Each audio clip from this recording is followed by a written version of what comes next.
konkret məlumat olsun. Müəyyən adamlar üçün təkfir-ül müəyyən ciddidir. Yoxsa belə ümumiyyətlə, məsələn, rafizilik nə ilə tanınır? Rafizilik tanınır qəbirlərə ibadət ilə, imamların onlara yardım etdiyinə inanmaqla, Qur'anın əsli Mehdi ilə gələcək, yəni əlimizdəki Qur'an tam olaraq onun içində əyləskiklik var. Bu etiqadla tanınır. Sufilik nə ilə tanınır? Sufilik əsasən, yəni belə məşhur tanınan bölümü nədir? Onların şeyxləri normal durumda deyil. Onlar Allahla görüşür, şeyxə bağlansın, şeyx səni Allaha bağlayır.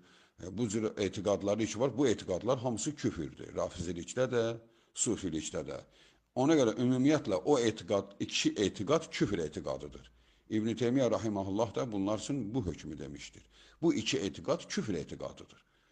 Amma yenə də xüsusiyə gəldikdə, ola bilər bir insan, məsələn, sufilərin coğrafiyasında yaşayır, o demək deyildir, bütün o coğrafiyada yaşayanlara, bunlar sufilərdir, bunlar müşriklərdir deyib keçmək qorxuludur.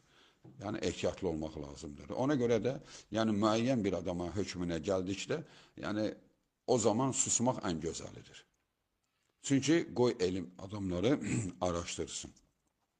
Yoxsa belə hərəmiz fərqli fətvalar verib fitnələr qoparda bilərik və yaxud da ki, kiminsə haqqına girə bilərik.